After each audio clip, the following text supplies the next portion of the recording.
So, welcome everybody. Nice to see many familiar faces today.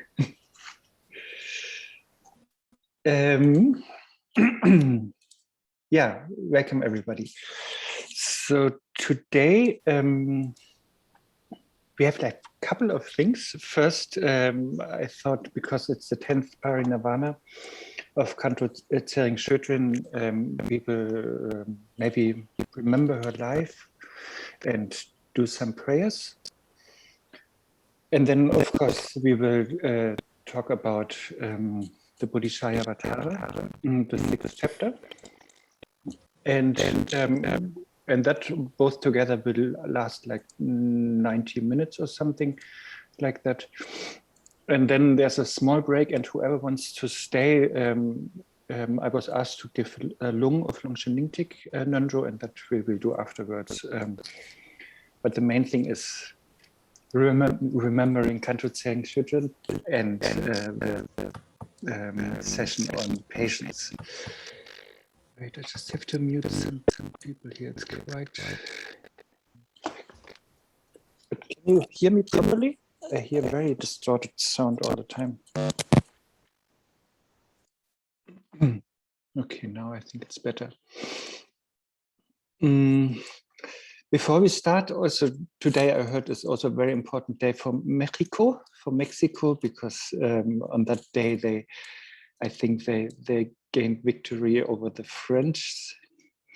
Today is also Ishani's birthday, who's here. And maybe you also know Khenpo Sunan Tsewon. It's also his birthday today. And just now, actually, I heard also that one of our Sangha members died. I don't know if you know Nick Kamen. He died this morning in the UK. He was quite a famous singer in the 80s and a model. And wait, I can show you maybe a picture. So that is, here, I show you two pictures. So maybe also have him in his prayers, in your prayers. This is what Boy George posted today. And here on the left side is Nick Kamen. And that is him. This was 2 years ago in France. There was a Chimil Permanentic Drupchen. And yeah, he participated the whole Drupchen, but laying down because he had a very severe bone cancer, and so that was quite painful. And that was the last day of the Drupchen. So please also have him in your prayers. Okay, and then let's now celebrate Kanto Tsering Shödrin. I also prepared some pictures for you, which then you don't have to see me all the time.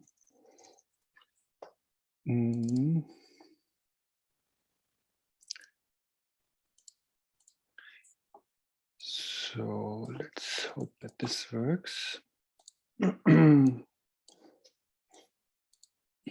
So I just thought I'd tell a little bit about her life, and also in the end, when I met her, maybe some more personal things, and I'll show you some pictures and small video clips, and then we can maybe do some prayers for her swift rebirth. So to start, like long time ago, that was her, Shelka Dorje Tso. She was a student of Guru Rinpoche and also a consort of Guru Rinpoche. And yeah, she met Namkhe Ningpo, who was also a great master and student of Guru Rinpoche. And by prophecy, yeah, they met, and then Namkhe Ningpo brought her to Guru Rinpoche, and Guru Rinpoche gave her many teachings and introductions to the tantric practice. I don't know if you know that, Vishuddha Heruka. And so Shelka Dorje Tso, she practiced at that and gained realization, and she was very famous for spiritual attainments and especially miracles that she could perform. And then And this was Kantro Tsering Shödrön when she was quite young. She was born in 29 in Tibet, of course, and she met Tsongtse Khyentse Chökyi Lödrö, so the previous rebirth of Tsongtse Khyentse Rinpoche in 48.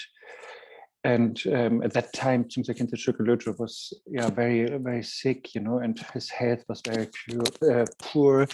And he was a monk, and so his attendants asked him, to take a concert, give up his robes, because on that level, like a concert is very helpful, for your health and your activities and your long life. But again and again, Khyentse Chökyi Lödrö refused. They gave him like a Tara statue, to maybe substitute a proper kanjo, but it didn't work properly. And then, accidentally, I don't know, quote unquote, Kantro Tsering Shödrön entered the shrine room. She was sort of lost. She wanted to go somewhere else, but then she ended up joining that ceremony. And then everybody thought, okay, this is really a good sign, a very auspicious sign. And and then she became the consort of Khyentse Chökyi Lödrö. Here are some other pictures. And she was with him for 11 years, as, of course, as the consort, as a disciple, as an attendant, receiving so many teachings and transmissions. And she was also requesting many teachings. So she was really, the trigger or the cause for Khyentse Chökyi Lödrö's many teachings, because she was singing songs, through which she was requesting these teachings. And then at some point they went to central Tibet. Here's Khyentse Chökyi Lödrö on the right side, and of course Kandrila on the left. And that was 1955. And because her tutor, that was Lama Tsetin, he passed away there. I think there's another picture, yes. And from there, then they traveled to India. This is Kandrila, then in Bodh Gaya. And I think there's another one. Yeah, here's under the Bodhi tree, Tsongtse Khyentse Chökyi Lödrö and Kandrila. And from there also then they went to Sikkim, especially to Gangtok. There's the Tsuklakang, so they were guests, by the Sikkimese king.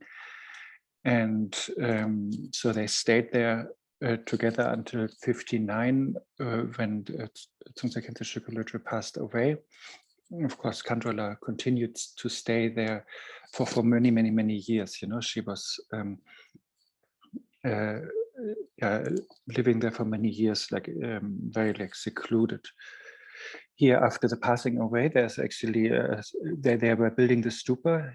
Here's Kandrila, I think, and then this is Dodrupchen Rinpoche, big Nyingma master living in Sikkim. Here's the Khyentse Rinpoche. So they were erecting the stupa, this one, for the Kudung, the physical remains of Tsongtse Khyentse Chökyi Lödrö. And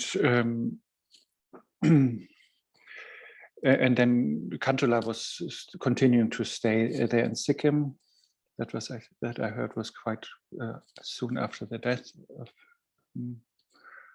her consort or master.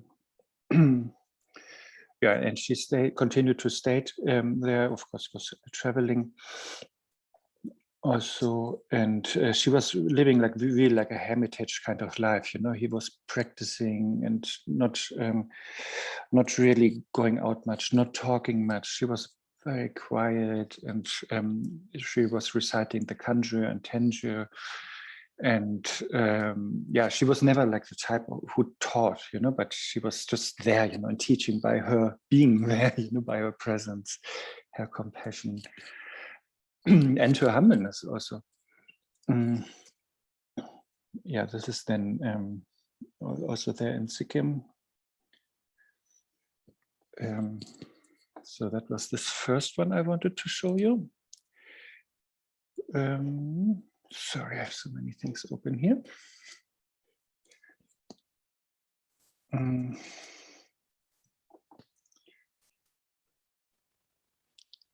And then also,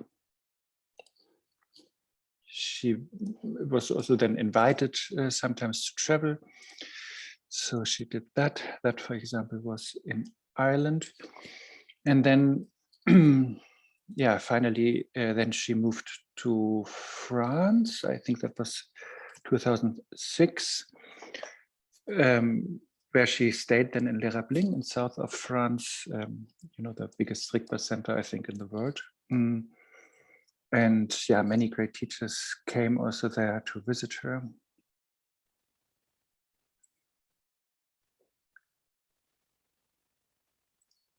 Like His Holiness the Dalai Lama, Secretarian, and yeah, also Tsongtsa Khyentse Rinpoche came a couple of times, and yeah, I was fortunate to be with Khyentse Rinpoche during those times. So he came there quite often and granted like long life empowerments. Like he came like, I don't know, maybe twice a year or 3 times a year. And yeah, so he was visiting again and again, and also Peva Rinpoche, I don't know if you know him. He's a great Sakya master. He is he was a student of Tsongtsa Khyentse Chökyi.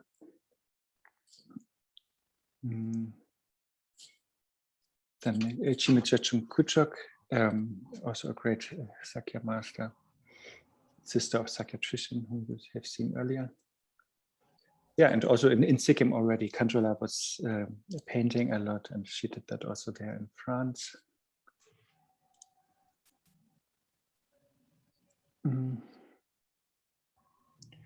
Yeah, and then I was just checking my calendar. Then on the 10th of May 2011, that was then, yeah, the last time, unfortunately. Then I remember I was going to go to Australia to see Tsongtsa Khyentse Rinpoche on the 11th of May, and on the 10th of May 2011, Khyentse Rinpoche called me and he said not to come to Australia, but to meet in Paris, like in a few days.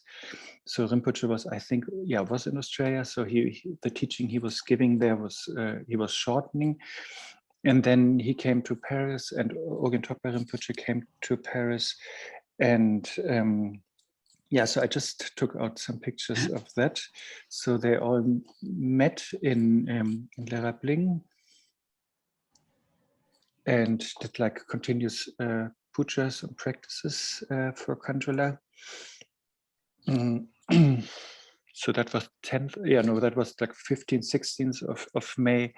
And then also Kenshin Pema Sher Rinpoche was there. And then also, yeah, Jigme Khyentse Rinpoche came, Togo Pema Wangya Rinpoche, and Togo Ramjol came also, and Chökila, so the big family, important family from Dodon, you know, what we know from Padmakara. Translation group, you know, these guys there, and so yeah, there were many ongoing practices for Kanjula, and then yeah, Tsongtsa Khyentse Rinpoche had to leave then on the 24th of May, and then 26th Kanjula then passed away, and but I wanted to show you one small video. I hope that works. So that was sort of in the last years. Okay, let's not share too much.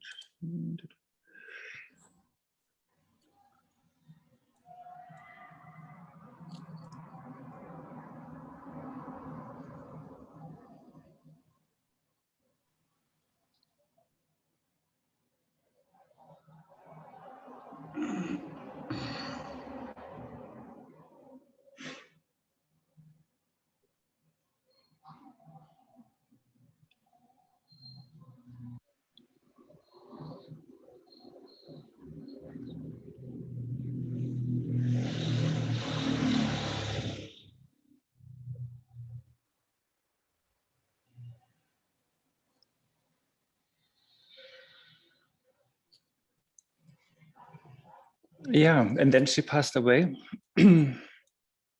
And so her kudung was preserved for a long time, and then only in 2014 there was then a big ceremony, and that was amazing. There were like so many masters coming, you know, and then the stupa sort of was erected.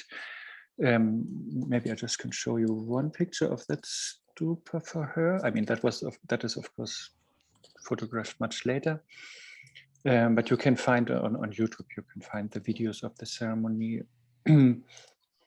And so then the stupa was already there. And then around that, in the 4 cardinal directions, there were so many masters, like Sakatrishan was then on one side with one of his son, Gyanavacha Rinpoche, and then Dzongtse Khyentse Rinpoche, Jigme Khyentse Rinpoche. So the Khyentses were on that side.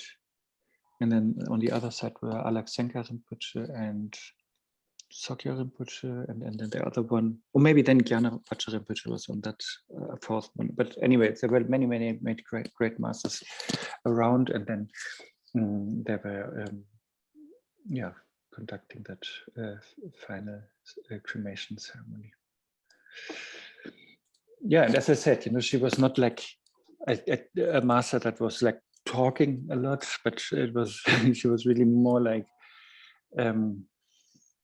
more just being there, you know, and being very humble and looking very shy, but on the other hand, not shy at all.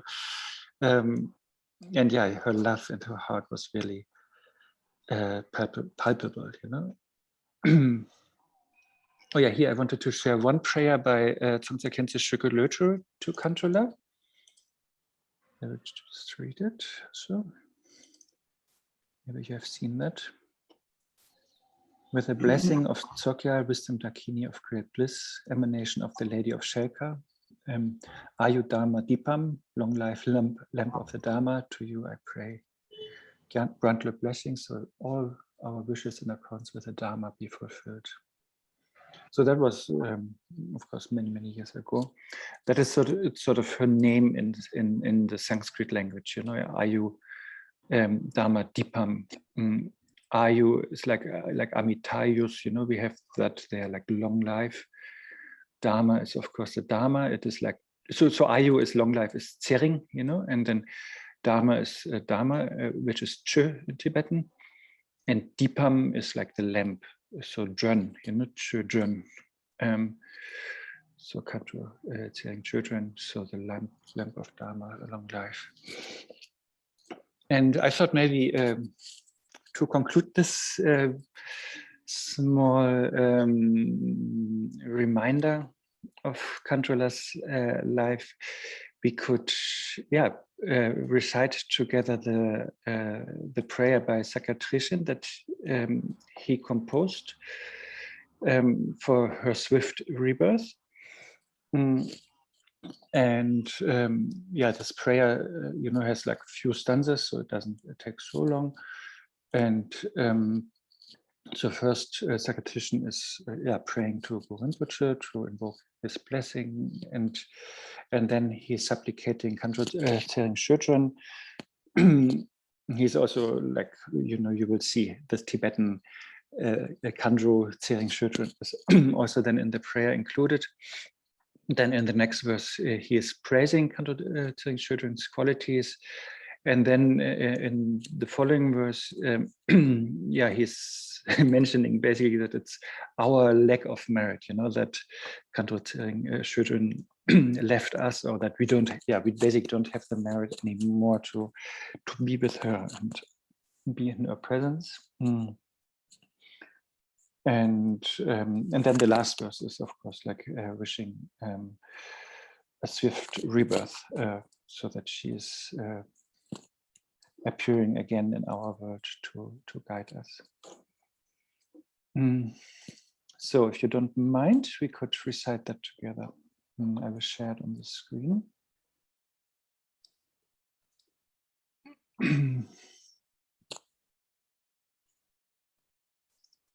Yeah.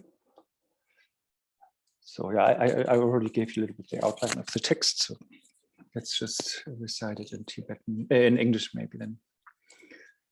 I mean, you can, of course, you can mute yourself and recite it in Tibetan if you like. But Khyentse Rinpoche is, I think encouraging us. Or, for him, it's very important that we understand what we are reciting. So hence, I will do it in English, and please join me if you like. Maybe I can make it a little bit bigger. So.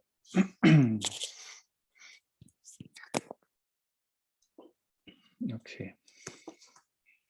Lake-born Vajra Padmasambhava, the very face and embodiment of all the Buddhas, with the whole vast infinite gathering of sources of refuge, when I call on you unwavering in this heartfelt yearning melody, let this prayer of mine come true.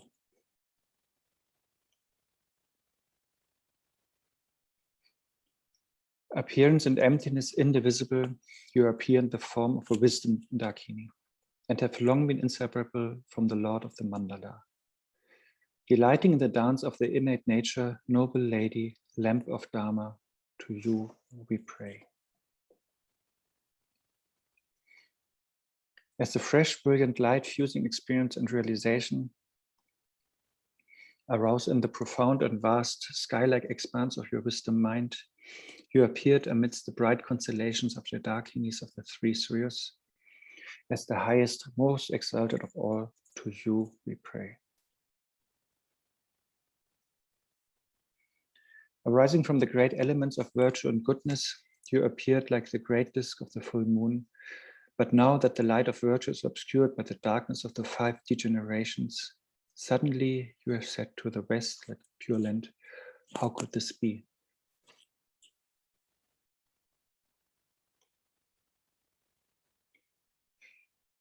So with all the radiance of the auspicious sign of a Dakini, may your rebirth swiftly appear, like the new rising sun, that dawns over the eastern mountains of the teachings and beings and makes a 1,000-petaled lotus of virtue and goodness burst into bloom. Let's do that 3 times. So with all the radiance of the auspicious signs of a Dakini, may your rebirth swiftly appear, like the new rising sun, that dawns over the eastern mountains of the teachings and beings and make the 1,000-petaled lotus of virtue and goodness burst into bloom. Maybe in Tibet. Dechia Daki Tsente Ushaki, Hyupe Yangsi Nishan Wang Mogang, Tento Shari Trakpa Nyurjan Ne, Gelek Pemo Daptung Jorgluchik.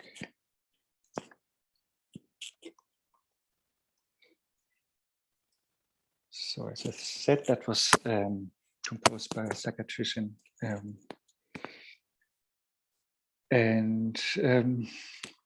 Yeah, that's about this. I really hope she will.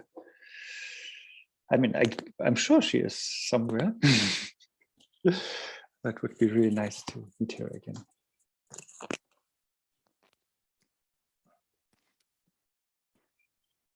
Okay, that's about this. If you don't mind, then I would switch soon to talk and discuss on patience. If if you don't need that, or if you have other better things to do, then please do so. Even though this is like an ongoing class where we go through Shantideva's Bodhicharyavatarā, yeah, it is not it's not ununderstandable to just join in for a session. Anyway, I will just start when I find the text. But while I'm looking for it, I can already close a lot of windows here. Just a moment. Arne, can Yes. I ask a question? Yes, when you're reading, it's such a beautiful poem by Sakatrician, but there was something mentioning in relation to the West, using the word West. Yeah, that was just a pure Lent, you know. There's a footnote. I forgot which one it is. It doesn't mean like West, like West Germany or West Berlin or something. Okay. or Belgium. Okay. Like Sukhavati is called the land of the West, in the pure land of the West. Oh, I see. Okay. Yeah. Thanks. Yeah. Don't mistake it for California. So yeah, it sounds strange. We have some in the Kachi tradition, we have some prayers, and then we pray like maybe all born in the West, in the land of Sukhavati or something. So yeah, West is like all the Buddha families, they have like 5, let's say, and then they have their own cardinal directions, and then they have their own Buddha field around them, and so yeah, we are sort of praying to be born there, but hopefully knowingly that it's not a Buddha land somewhere out there where we have to travel to, but of course knowing that it's just another way of perceiving the same thing that we see now, but we just perceive it differently. And then if we do that like in a pure land kind of way, then yes, we see a pure land everywhere we go.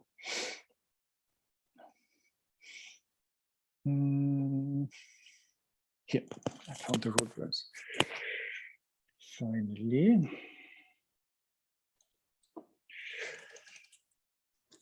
So yeah, when we study the Bodhicharyavatarā,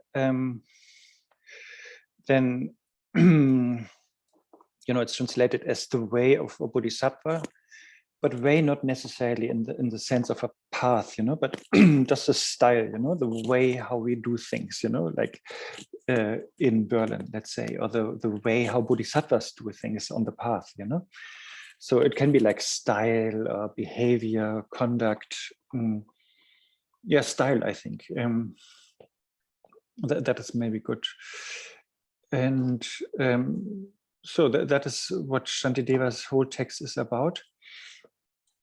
And the aim of the whole text is to make us to this enlightened warriors or this bodhisattvas, not for the sake of being a bodhisattva themselves or ourselves, but ready to be a better tool to benefit sentient beings. Like Buddhahood is really just a tool. It's not really like it's not necessarily the main aim. It's a tool to be of better help. And it's a great tool because it has unlimited resources. Whereas if I look into my life, it is pretty limited in yeah, in many ways. So therefore that is our aim, and to get there, we train in the 6 paramitas, And yeah, I just learned today, like really from Sanskrit, it does mean perfection. So the 6 perfections. In Tibetan, they understand like how it sounds like para and mita, like going beyond. And we are going beyond what? We are going beyond samsara and nirvana, because neither of those are our aims.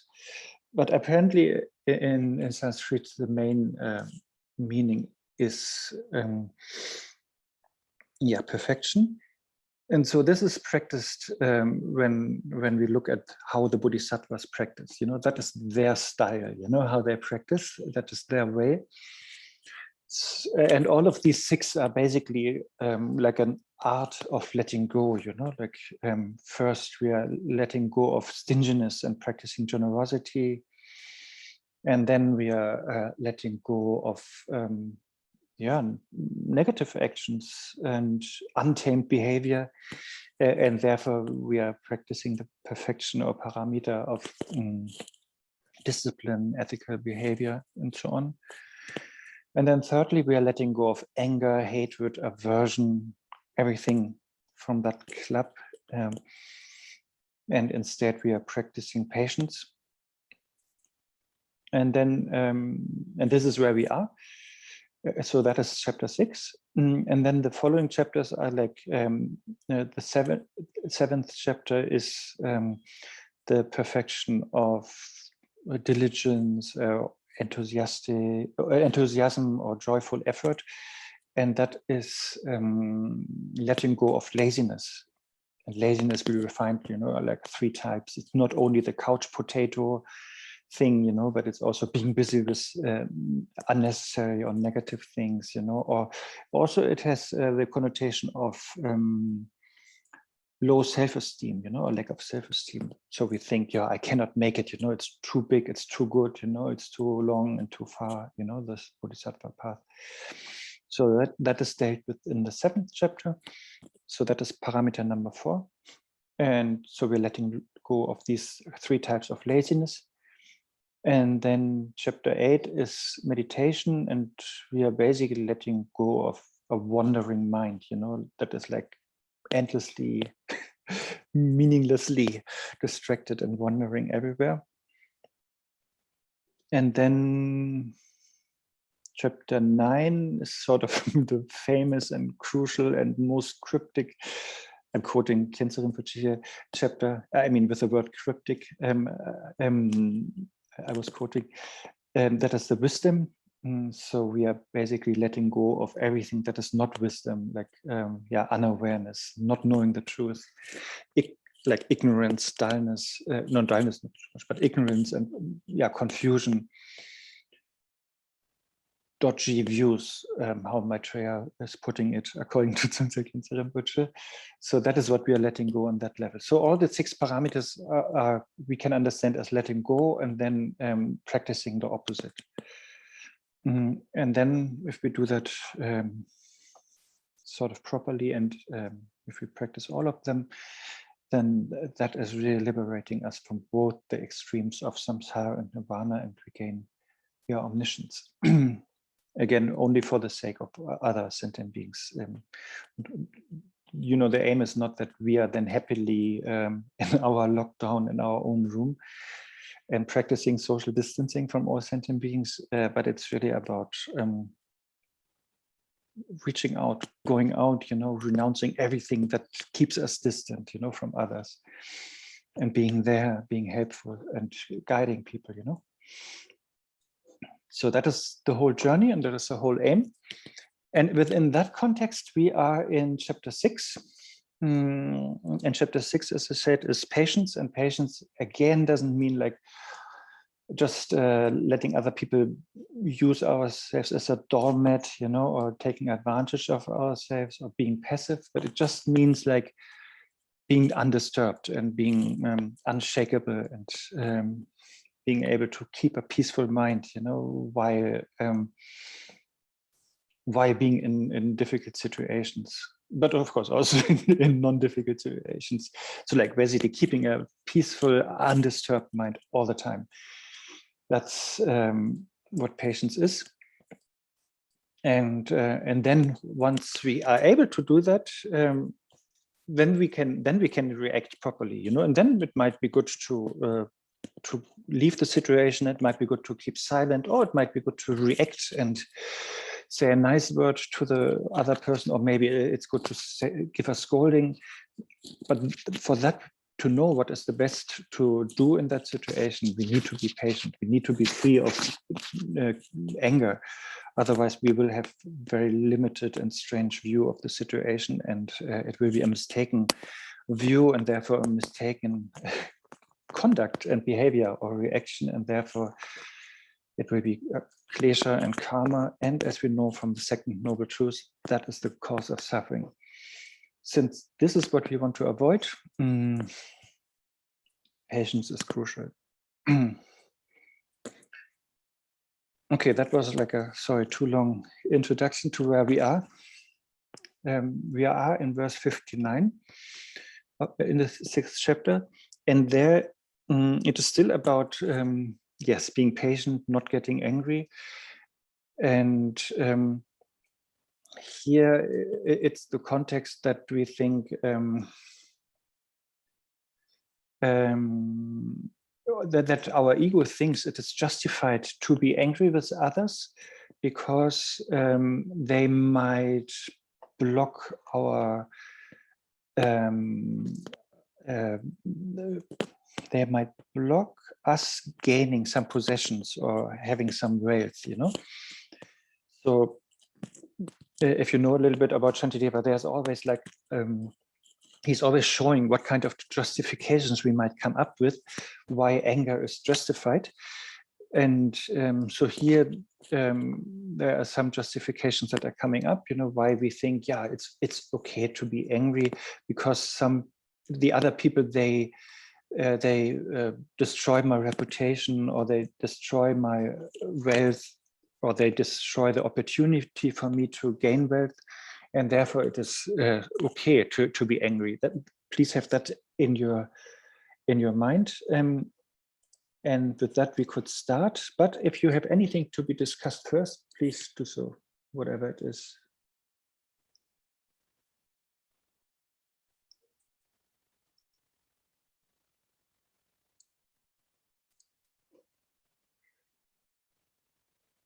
Okay, then it's, oh yes. Actually, I'm sorry. Yeah. I'm really impressed, and that's why it takes a while to like click in. Could you please just clarify what's this other teaching? You're in a current teaching course. Could you just please let me know where and what that is, and is it still possible to enter? And you're just doing this as a special treat today because of Kandro's passing 10 years ago. Just very briefly, so I can. You're basically in it now. Okay, great, but it's a one-time only, or everybody else? Yeah, so I think this one I'm doing since 2018. So we are going through Shantideva's Bodhisattva, which I tried to summarize a little bit, and yeah, we meet like at the moment only once, but usually twice a month. And then, yeah, I'm going through the verses, and then we discuss on the topic or on other things. And yeah, it's completely open and everybody can join. Just recently, I created a habit of doing these sessions on days that mean something to me.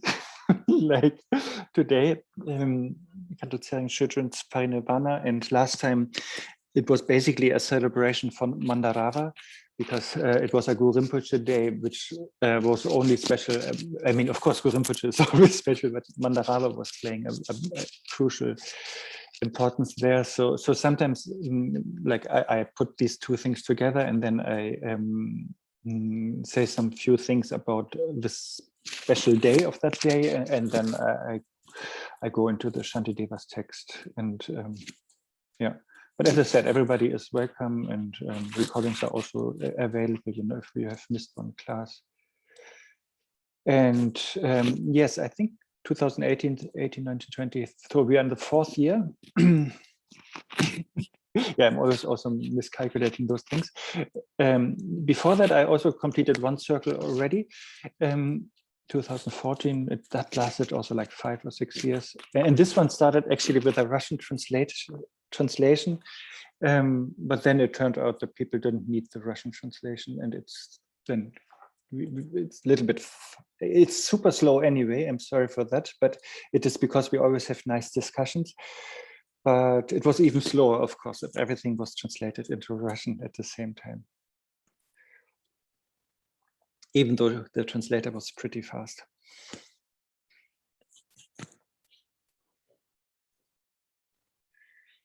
Yes. So if that's this, then yeah, please have in mind what I said earlier, where we are in the text, and I will display the verses. Of course, this one is difficult to display.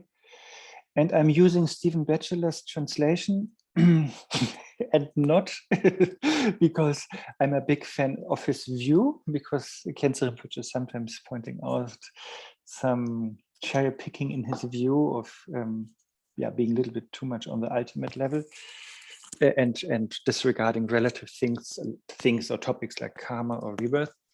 But his translation, for me as a non-native speaker, is definitely the easiest. It's very direct and to the point, and not so difficult words. I know many people prefer Padmakara's translation. Yeah, and Tsongtse Khenchen, for example. Yeah, but it's for me, it's a little bit more difficult because of the high level of the vocabularies. So here, the first two lines is a little bit like what we might doubt, you know. So although maybe I just talk about 59 and 60 together, then you know where we are going. Although I may live happily for a long time through obtaining a great deal of material wealth, then Shantideva is answering, I shall go forth empty-handed and destitute, just like having been robbed by a thief. And then our ego might be doubtful again. Surely material wealth will enable me to live, and then shall I be able to consume evil and do good. Then Shantideva is saying, but if I'm angry on account of it, will not my merit be consumed and evil increase? So,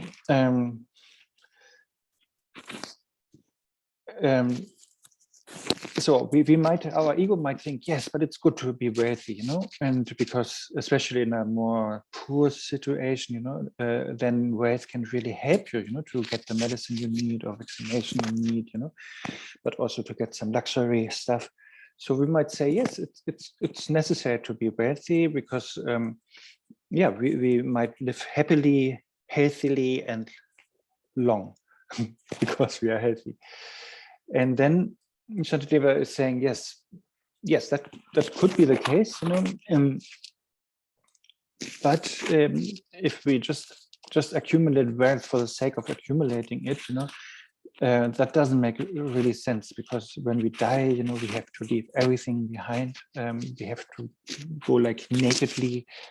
I think Khenchen Rinpoche once said, we don't even can bring our underwear, and so therefore we cannot even bring this smallest thing. Oh, actually, Woody Allen said something opposite.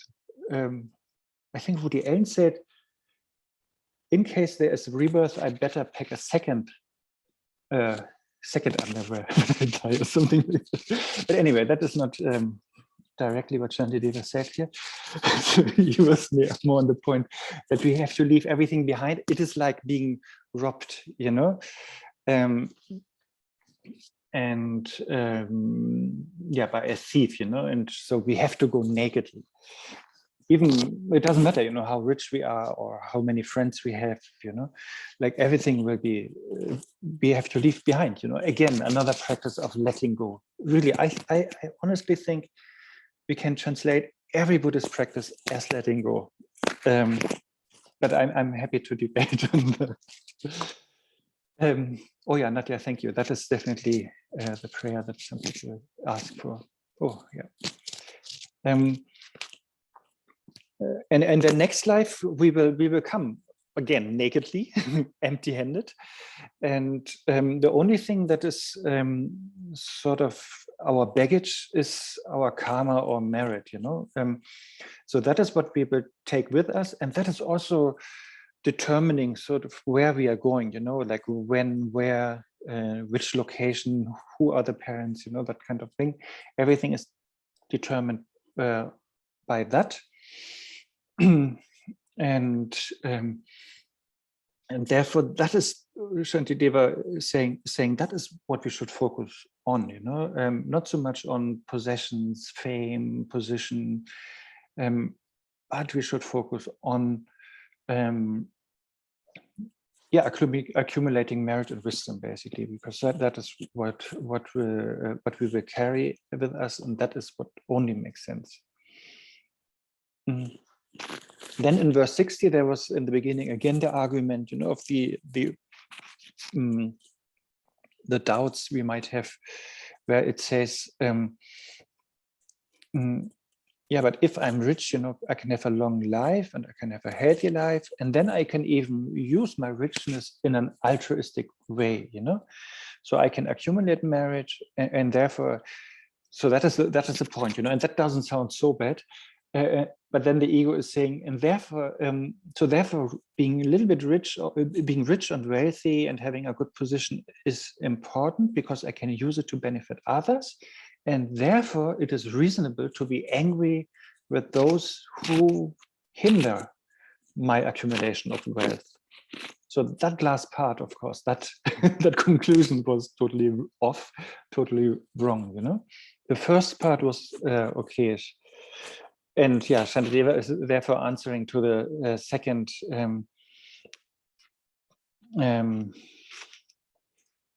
To the second part and saying, yes, if you're getting angry for the sake of worldly gain, then that doesn't make any sense, you know, because then you will actually destroy your marriage and you will increase your karma and kleshas. And as I said earlier, karma and kleshas are the only cause, or these are the causes for all the suffering now and in the future, and they will increase. So therefore, even though, yes, if you're really honest and altruistic, then yes, we can use possessions, wealth, and a long life to benefit more beings. But that is okay. But we cannot use that aim as a justification to be angry all the time whenever somebody is taking away our wealth, or stopping us or hindering us to accumulate wealth. So that is what 59 and 60 is about. And then maybe one more, and then let's discuss. So then we have 61. And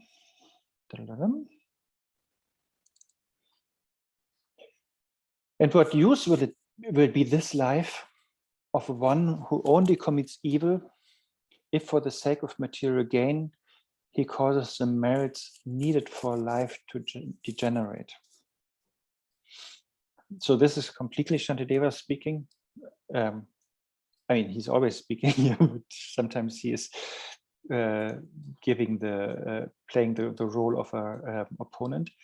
So here he is saying, okay, let's accept that from a Buddhist point of view, the aim or the goal or meaning of life is to accumulate merit and wisdom. And by that, also negative karma and so on is purified. But this whole thing, you know, this whole meaning of life will be ruined and destroyed, you know, if on the way of accumulating wealth or good position, we increase our anger or our negativities. And then, yeah, that's a big question, you know, what good is that life for, you know? Are we not wasting our precious human life, you know? What is then the meaning of this life if we constantly are so entrapped and entangled in these 8 worldly dharmas, you know, of hope and fear for gain, and hope for gain, of course, hope for fame, and then fear of the opposite, you know, loss and or disfame. And we are constantly accumulating negative karmas to gain those worldly things, or to be away from negative worldly things. So what kind of life is that? And some commentators even say, why not then die today? I mean, maybe it's better to die now instead of continuously only accumulating negative karma.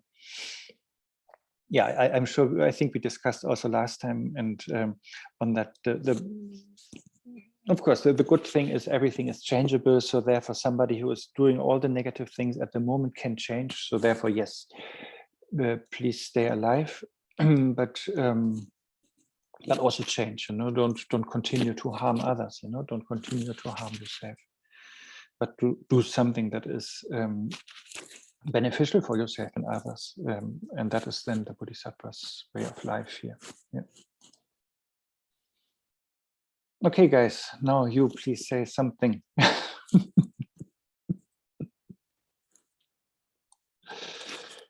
there anything to be discussed?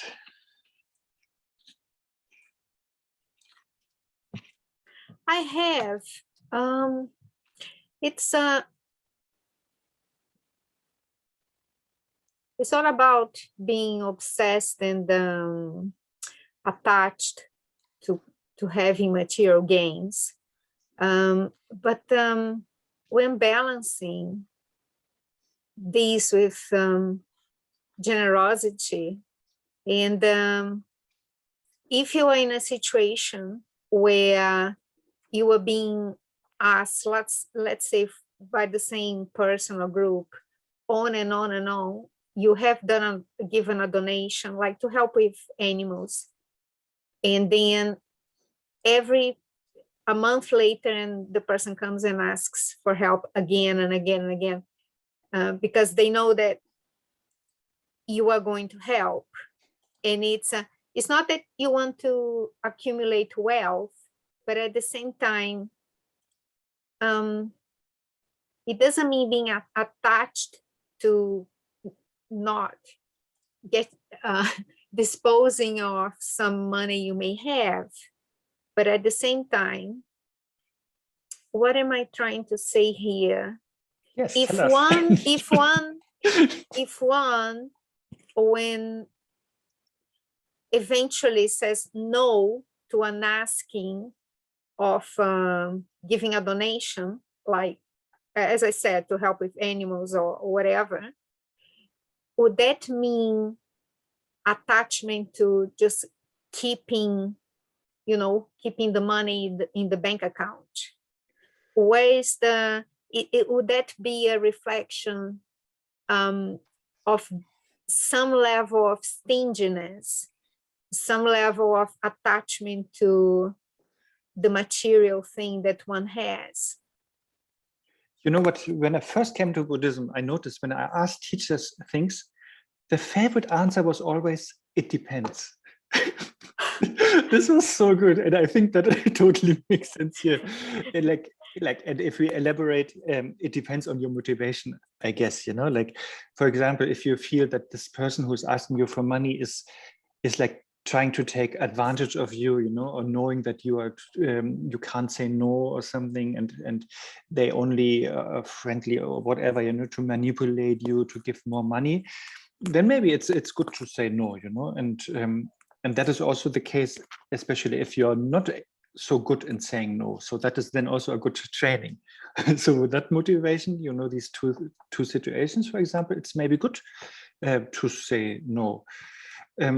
And another third motivation why you can say no is also because you want maybe the money for another cause that you think is much more beneficial, whatever it is, and you don't have to, it's not, you don't have to justify that in front of others, even if you think it's just for your best friend, who's sick, then again, that's totally your decision. Of course, as bodhisattvas, we always want to find, whatever we do, we try to make it as big as possible. So we are trying to include as many beings as possible and bring them as much freedom of suffering as possible for as long as possible. But yeah, that is totally up to you, and so saying no in just these three situations, and I guess there are many more. I don't think it's negative. I don't think it's a training in stinginess, but it is a training in other things, like training maybe to say no, training also to stop their tendency of taking advantage of you, or it's a training to keep your priorities straight, and to trust your own wisdom or whom you want to help with your money. But okay. Of course, it could be totally stingy if you say no. I don't give any more to the animals because I want a second Ferrari. Then that might be. Then that's what I meant with it depends. So that then it's maybe a yes would have been better. Yeah, I'm with you. Yeah, it wasn't for a Ferrari. Yeah. Yeah, but some people, they need their second house, or the seventh TV or third computer, whatever, it's like endless. Yeah, I was you. Yeah. It depends. Yeah, really. For me, that's such a great answer, you know. And it's true, because like Khyentse Rinpoche is often saying, you know, Buddhists are proud of talking about causes and conditions, you know, about causality. And yes, there are always so many factors in place so therefore there's I think there's not like a universally agreed upon answer, you know, for any situation, but it always depends on all the factors and the people who are involved, and then it depends on your possible best wisdom at that time, your best possible compassion, and your best possible skillful means to then make the right decision. I mean, the right, quote unquote. Of course, tomorrow I always regret what I did today, you know, but that is also a good sign, because maybe I'm progressing.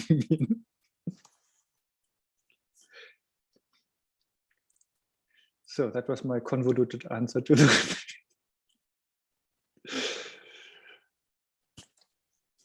I was wondering if I made just on the one hand pointing out, or what's so becoming so apparent once again is how intertwined. I mean, the text is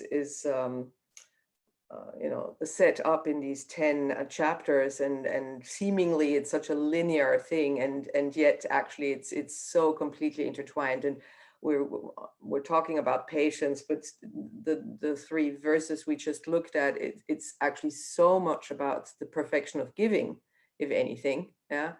And I was wondering whether you also as a group have identified, and you were just talking also about motivation, and you know, it always depends, and it's such a multifactorial context all the time.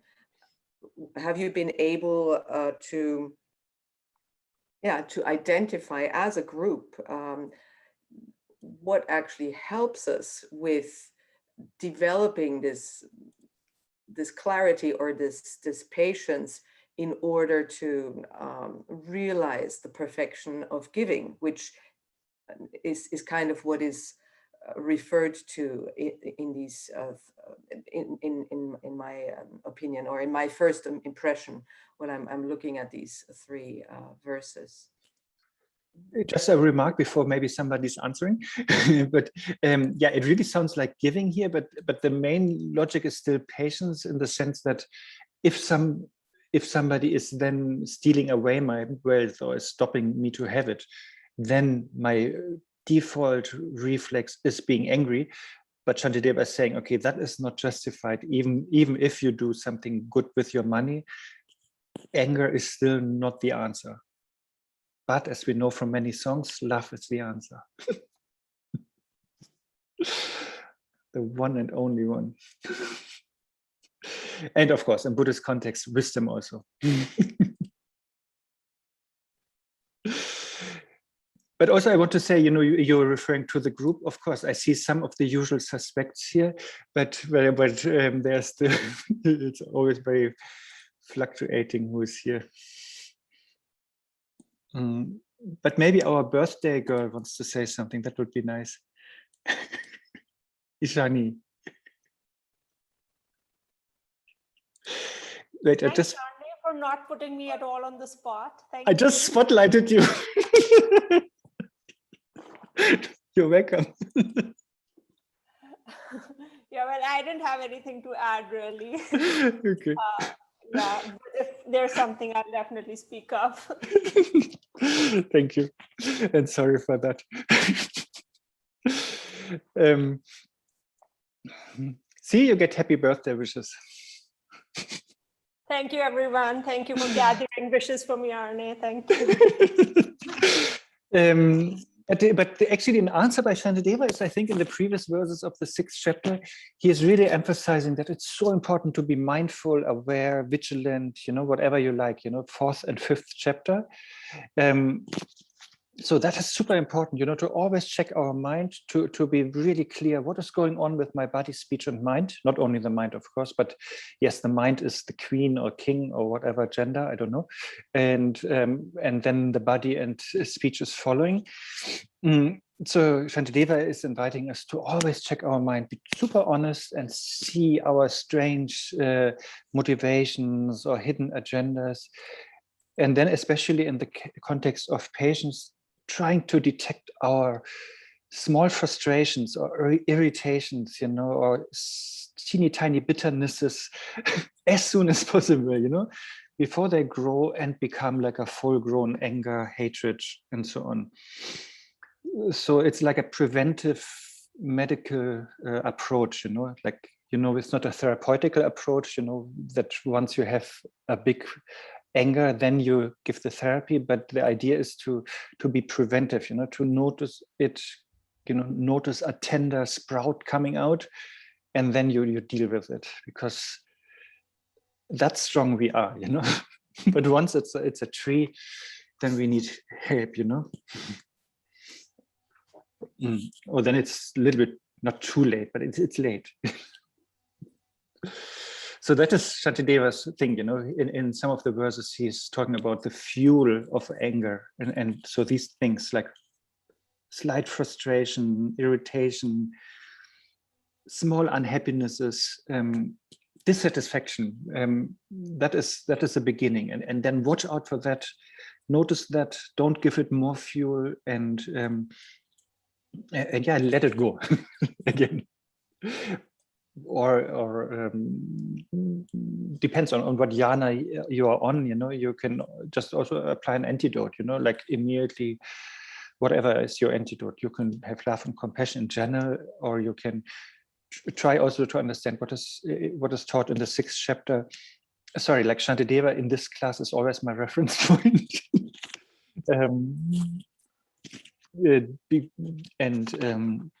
So he is saying, then yeah, you can also try to have the right view, you know, like what you mentioned, multifactorial kind of thing. So then you analyze, yeah, the other person has actually no control over their anger, you know, they are under many other causes and conditions, you know. They don't have the power over their emotions. They just want to be happy, but they don't know how, you know. Those things you can consider. And then you can think about yourself, yeah, I'm also too super sensitive, you know, like I'm this princess on the pea. So whatever small thing is happening, I'm already freaking out. So then also you see your own shortcoming, you know, because yeah, it's, as Khyentse Rinpoche is saying, you know, like, because our head is hard, therefore, you know, that hurts, you know, but if my head would be softer, then it wouldn't hurt, you know. So it also, half is always our side also.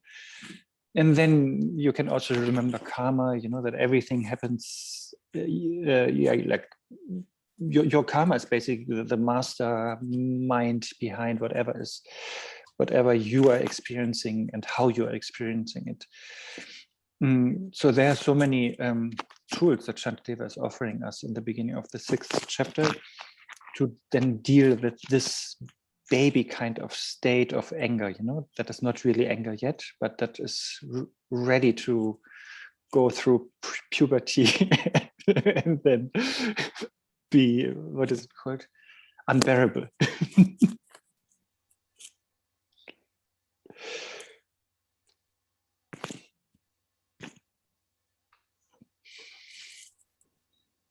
And that is, of course, true for all emotions, like negative ones. And that is where meditation comes in. We have to be aware, and but it's helpful to be aware and notice, you know, whenever there's a small movement in our mind that is then hijacked sort of and turned into something like disturbing or destructive, and notice that as soon as possible. And then, yeah, as I said, depending on your jhana or vehicle you're on, you know, I don't know, you just apply, you run away from it, or you apply an antidote, or you try to transform it, or you try to see the nature of it. But at that stage, you know, like in the beginning. And then what is the saying? I always thought it's Garab Dorje, but it's actually Nagarjuna coming up with the example of, for us at the moment, you know, when something happens, we write it sort of, we write it down in a rock, you know. So when a small thing in our mind happens, you know, we grave it or crave, I forgot. We make it into stone, you know, it's really like solid. So that is my solid emotion. But then the more we practice, etch it into stone. Okay. And I thought carve, that was actually what I was looking for. And then Nagarjuna is then saying, yeah, but then if you're more better or more trained in practice, then it is like writing not in stone, but it's writing on sand, you know, how we do it at the beach. You know, I don't know, everybody is doing it. I think we are looking at the ocean and we are writing stuff in the sand. And yes, it stays, but it's not that solid anymore, like in the stone. It is more removable, it's more flexible, it's not that binding. And then if we practice more and more, then it is like drawing into water. So in the moment while we are writing it, it's disappearing. And really, that is so Dzogchen, but it's actually written in Letter to a Friend by Nagarjuna. And yeah, I like that. I think it's a great example. So the idea is really to deal with our small kind of emotions, the beginning of emotions, like writings on a water. You know, the moment they start appearing, you know, the moment they're disappearing, because we are there with our awareness. We are not giving nourishment to them. Also, we are not rejecting them, but we're just letting them come and go, and then they do that momentarily. That is sort of the best preventive medicine, I think, that these masters prescribe. Katja, oh, thank you for having your video on. That's a rare occasion. I put it on because I had a question. So Thank you. I wanted to ask because a few weeks ago I had a situation that was complicated to deal with for me, because you were speaking about emotions like sudden emotion. But I had a relative that was in the hospital and I couldn't get news. And so we had, during 3 days, we had to wait and wait and wait and wait. And we had only little bits of news. And I found it very hard to, you know, stay calm, because at the beginning you just think, okay, you try to deconstruct your fear, and yeah, slowly your anger is building because you can't get informations. And with time, it's more and more difficult, because it sort of builds up one thing with the other, and like your first thought that it was difficult, and then you manage to clear that off, and then 1 hour later you're thinking, oh, I still don't have news, and it gets a little bit bigger. Do you see what I want to say? I don't know how to manage that. So you are angry with a doctor, for example, because she or he is not giving you news? Yeah, actually it was more like I'm angry with the system, because I know everyone is trying. I guess, I hope everyone is trying their best, but well, it's complicated, and I'm just scared, and so it's really it's hard to keep my balance in this situation. Yeah, especially in hospitals, that is, or in the administrations also, that is like a common suffering, right?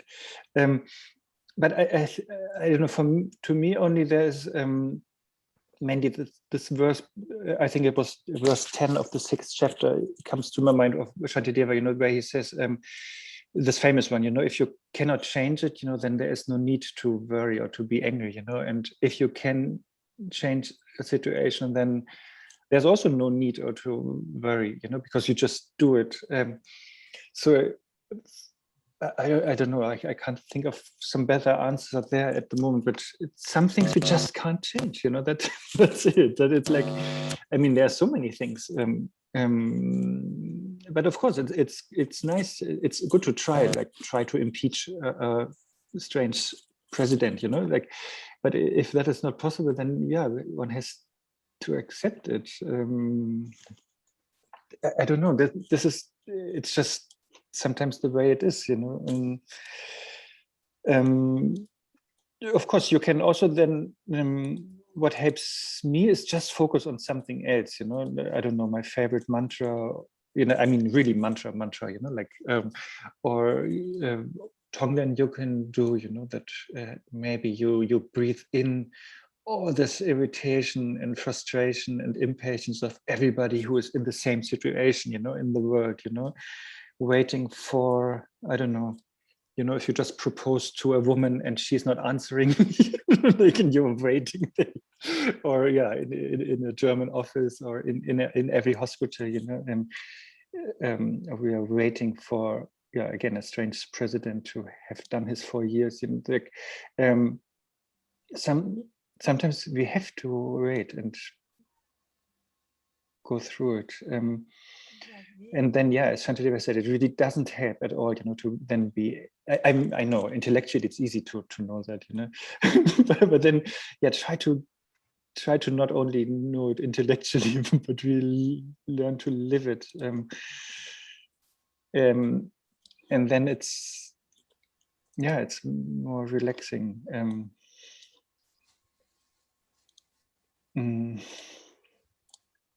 Does that make sense, or is it? Yes, it does. I really liked what you said about this verse about not changing it. I remember that moment, and yes, Yeah, I saved the picture. Another one, but I saved one too.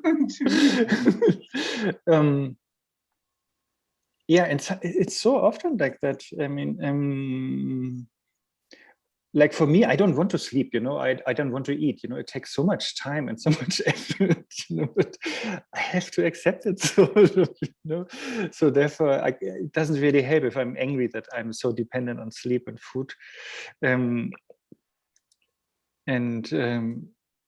Yeah, I really like, and I worked in hospital, you know, and I know it's sometimes terrible, you know, like you have to let people wait so long. And also what can help, you know, is like, yes, so now I show you my other side. Really, when I was working in a hospital, and Pallavi, also I saw that you have something to say. I'm not forgetting you. So when I was working in hospital, so basically the answer could also be love again, you know, that you really have empathy and understanding of the situation that the other person is in. For example, me as a doctor, when I know there's somebody, let's say the wife of my patient is waiting to see me. I know that, but at the moment I'm with another patient, and then even though I'm on the way to that wife, then my boss is catching me, you know, or I get a phone call from another whoever hospital, and then the nurse wants something, and my colleague wants something. And then I have to, of course, first go to my boss, and then from my boss to the nurse, then somebody else is happening. So there's so many, it's so distractive and so fragmented, you know, this hospital life. Just since you started with that example, this is like, it's so annoying, you know. And then it ends up sometimes in longer shifts that whatever I do, I'm always too late, you know. Everybody is always so frustrated with me and so fed up. But I really tried my best, and even my best could be sometimes I need 5 minutes alone, you know, to just survive, you know. I took that even in stress situations just to survive, you know. So and for me the toilet was always the best, because that is a little bit undisturbed. Yeah, just maybe so and yes, so maybe, yeah, that could help also if we can understand the situation of the other person, that he or she is really trying the best. But in that case, maybe what is the problem? I think the problem is the system, that we don't employ enough doctors in that context. For example, you know, if there would be 2 of us, we would both be much more friendly to patients, much more on time, you know, and maybe do less mistakes because we have enough sleep and all of that. And then, yeah, Shantideva could ask, yeah, can you change the system? If so, yes, do it, and no need to be angry. And if you cannot change it, then yes, to accept it, right? And also no need to be angry. It's also what in the Bible, right? But the anonymous alcoholics are reciting, give me the wisdom to change things. Let me change things that I can change, or give me the strength to accept what I cannot change, and then give me the wisdom to differentiate between those two, something like that. So I think that is good if we have the wisdom to see, yes, this situation sucks. Can I change it or not? And if not, then try to just from your side at least do something positive. Thank you. Welcome. Yeah, so I heard what all you said, and we've done the patience chapter and all of this, see it from emptiness point of view, see the causes and conditions. But of course, the question of patience is totally out of the window for the current situation that is happening in India right now. Every second day, there are so many people, so many closed ones, people dying and doing prayers, and on one side we're doing everything that we can, but it's so difficult not to be angry and have those outbursts sometimes. After a very long time, I'm actually experiencing a lot of anger. So it's so difficult to really sustain it. And when I'm looking at it, that nothing can be done, just accept it. Somatically, it's also affecting me at times. So I don't know what to do. It's like, it's difficult. At such times, I watch myself. I'm seeing that I'm angry. I know that I'm not supposed to be angry, but it's difficult. Yeah, but please don't be angry with yourself for being angry. That would be a third problem. There's first a problem out there, then you being angry with it, and then you being angry with yourself. I forgot to mention, there's so much anger against the system. Every second day, there's so much happening. The Prime Minister is just, there's so much coming our way, but we're not being able to do anything. There's such a helpless situation. We can't shut ourselves. We have to be human. We want to help people. We want to reach out to them, but it's just... Yeah, I forgot to mention earlier, but this applies here too. What Khyentse Rinpoche always says here, like aspiration, prayers, that is always what we can do, and even though it doesn't sound much, but he really trusts it, Also recently we had a meeting with Kantoro Rinpoche from Minjoling. That was not a teaching, and because she's also in India, like Pallavi is also in India at the moment, and Kantoro Rinpoche is in India, but in Dehradun, so not so far actually. So she was telling about also about the sad and devastating situation there. How many corpses there are, next to the street, and they cook like 1,000 meals every day for the people in the village, the monastery, and so people have students from all over the world. They send messages. What can we do? Shall we send guitars? Was one example. Things like that. And she said, really, after half an hour, she explained how terrible that is in India at the moment. She said, really, just send your prayers. Money-wise, we are dealing okay at the moment. They even have money to get oxygen supply, even though it costs so much. So she's asking us just to send prayers and good wishes. I know that is not doesn't feel substantial, but I don't. And what we also can do, if, for example, you're saying we're getting help from the international people, the countries, but it's not reaching us. People are dying helplessly with cylinders on the road. It's really, really sad.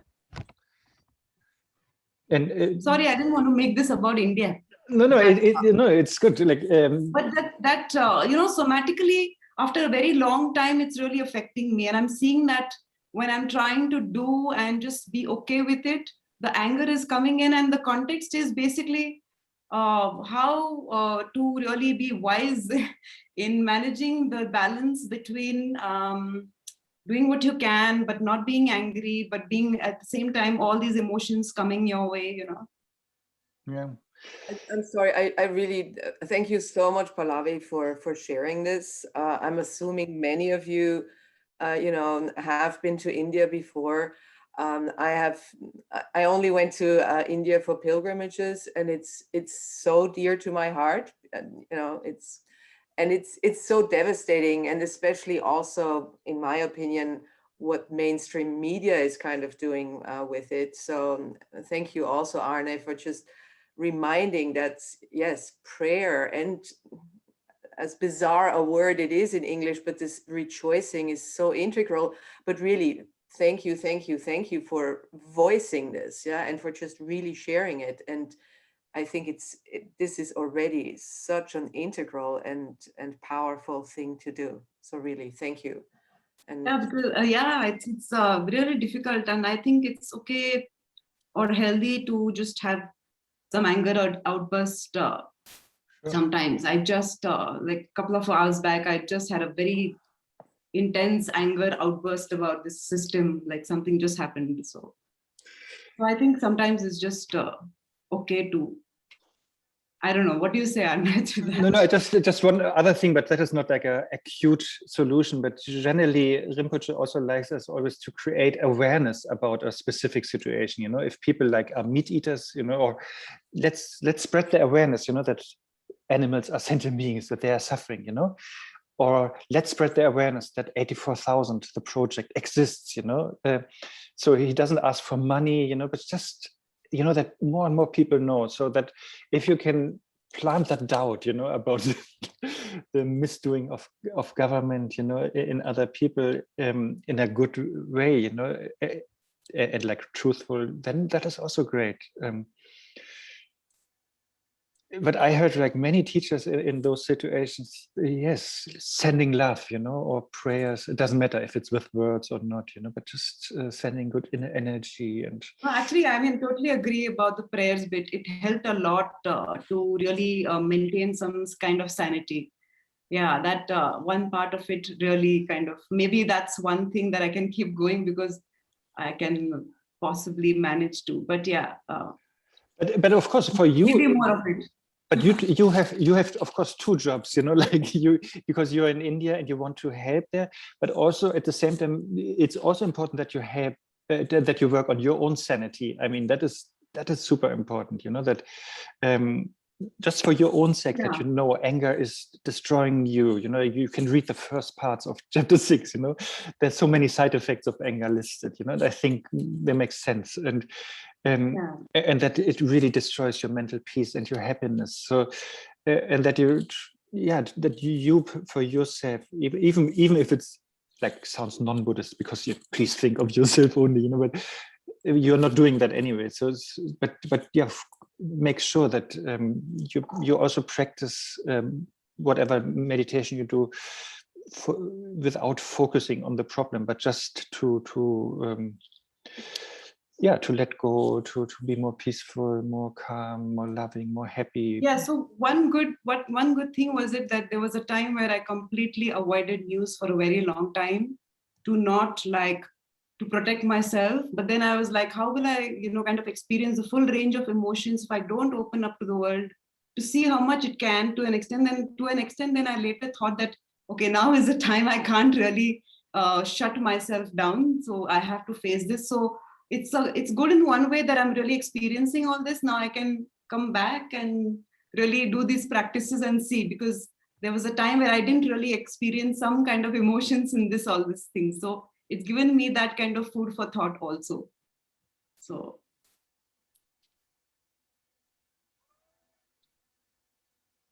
the practices I will do. Yeah, and really like Tonglen is maybe also good. But whatever helps you, whatever practice.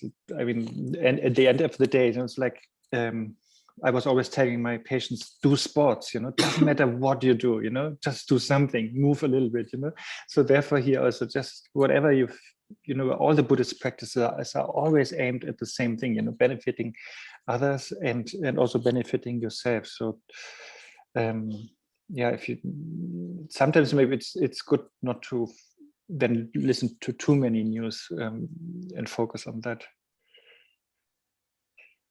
I don't know, since a long time, Emilia wanted to, is it something related to Pallavi or is it something totally different? Okay, then please. Pallavi and Katya as well.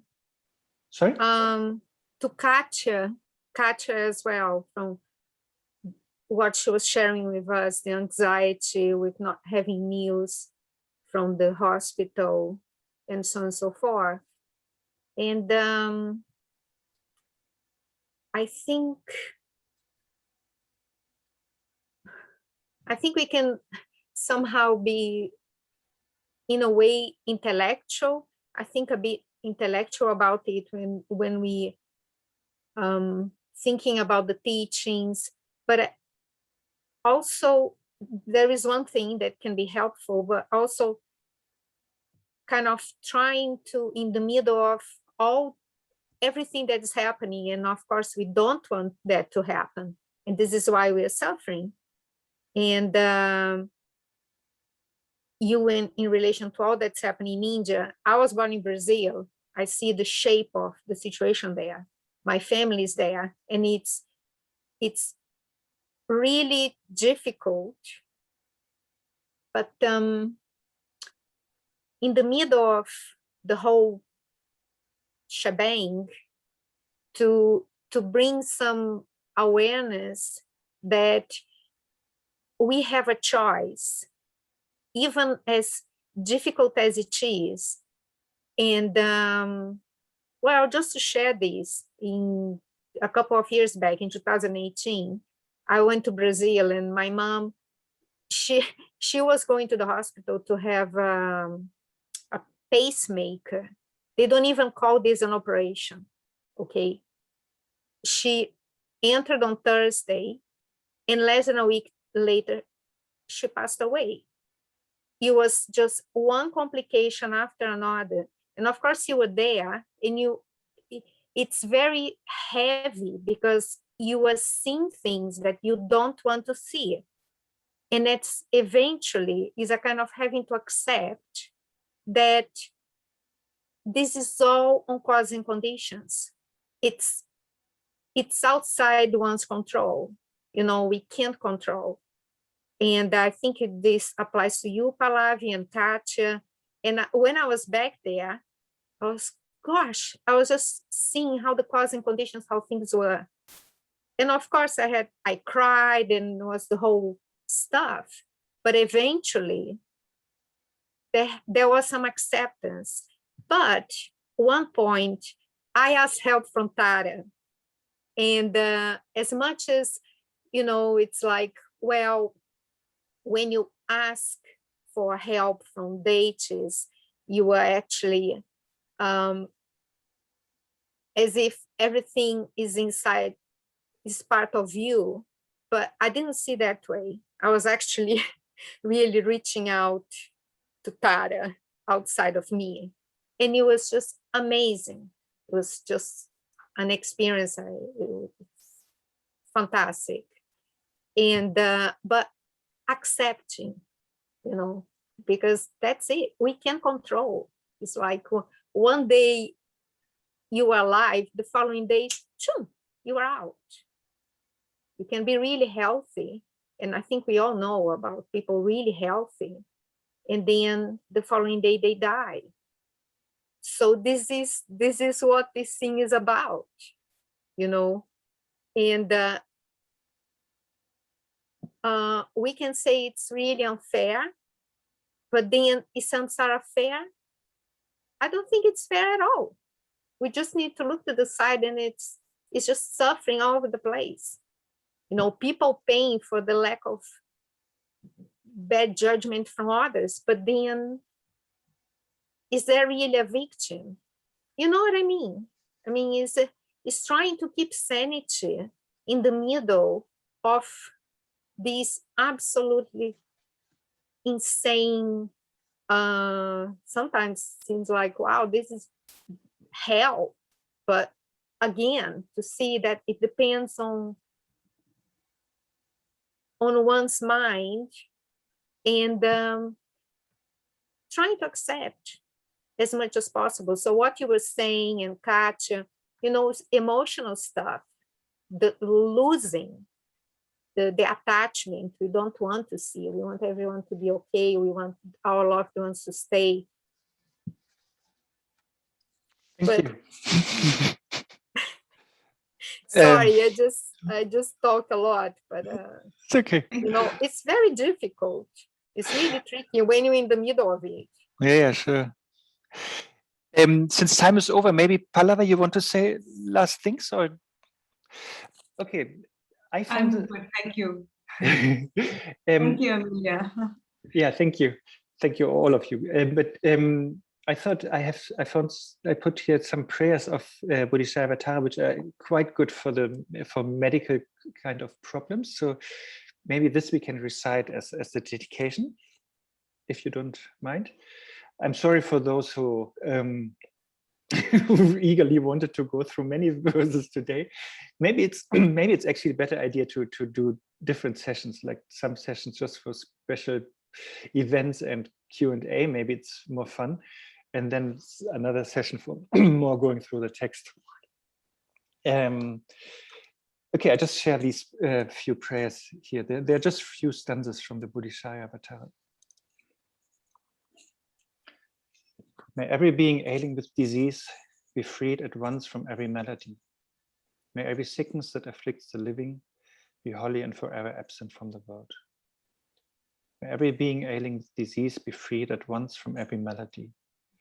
May every sickness that afflicts the living be wholly and forever absent from the world.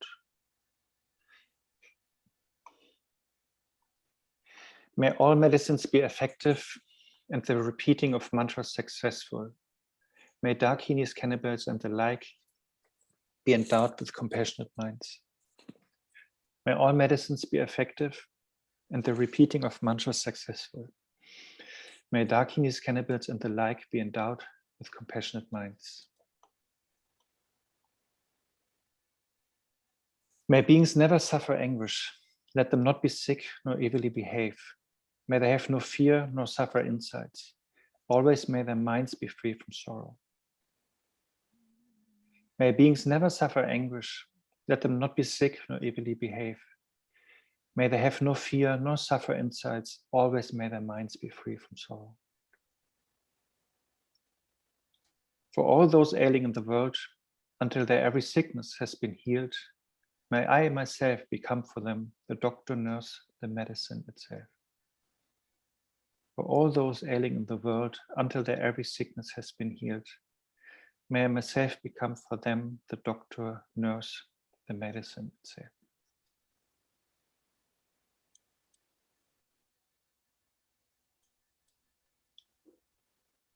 Thank you, guys. Yeah, we do the lung in 5 minutes. In case somebody wants to stay, I will just get something to drink. So now in my country, it's da-da-da, 36 minutes. So let's meet at da-da-da, 41 minutes, whatever that is in your thing, if you like. If not, just thank you so much for joining. For all those who are not staying, thank you so much. It was really nice also to see some old unquote quote unquote faces. Good old friends, I mean. And yeah, take good care and stay healthy and keep your inner sanity, really. Otherwise, we are not good for anyone. Okay, thank you so much. See you.